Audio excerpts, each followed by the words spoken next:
And the Northern Regional Minister Alhaji Mohammed Muniru Limuna says the Northern region is under siege on Sakawa Operators. Sakawa Operators threatened security. He says he continues to receive life-threatening messages. According to the minister, perpetrators on social media will be investigated. Odilio Fori is in Tamale. Odilio, good afternoon. Hello, good afternoon, President. Has the minister made this official? Because I know he said this on a platform. Yes, we actually interviewed the minister yesterday when we got to town, and he indicated that these are a few issues in the region that he's tackling. It's actually threatening because usually when you're going to the regional minister's office, he keeps his doors really open. Now at the security post, you will have to go through a lot of security detailing, and what happens is that he would even have to be called before you are allowed in. And then also he said when he comes in, he never comes out because people could organize for his life to be threatened or for him to even be murdered.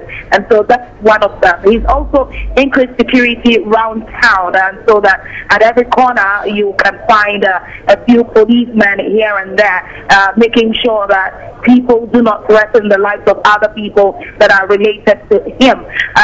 He says that currently, everyone that is in any video that is related to the Sakawa operation in the northern region, they are quickly letting the police and security move in to pick up people up and to start doing some investigation on these people. But the other issue is that some of these Sakawa issues are related to issues happening in the realms of the spirit, which you cannot arrest people for. And so we asked him how is he going to handle that one, and what he tells us is that they're gathering some intelligence, because the Sakawa issue is not just cyber crime, but issues also relating to some occultism which cannot be substantiated if we do not have enough evidence.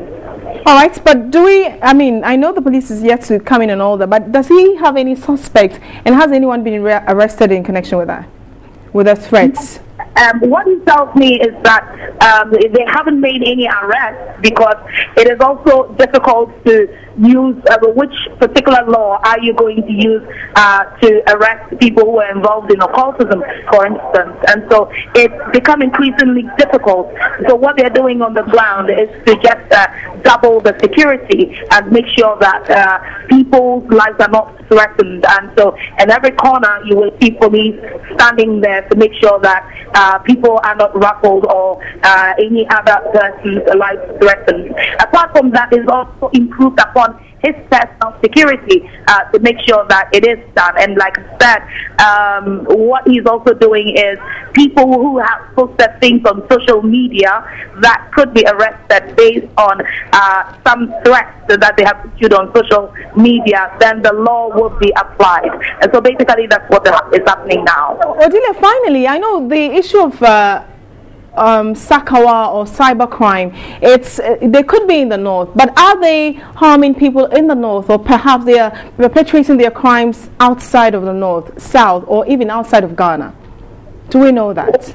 Well, you know that cybercrime really happens on the internet, and wherever you are, where you can find internet, you could do that. And then if they are also moving into occultism, then indeed wherever they can find spiritual leaders to be able to tell them things and to go through processes that can give them the power to be able to get whatever they want, it can happen. And so it has no geographical boundaries, but it looks like it's much getting institutionalized, even as chiefs also moving to benefit from the cash that these so-called Sakawa operators are, benefiting from their activities. And so that becomes a bit dangerous.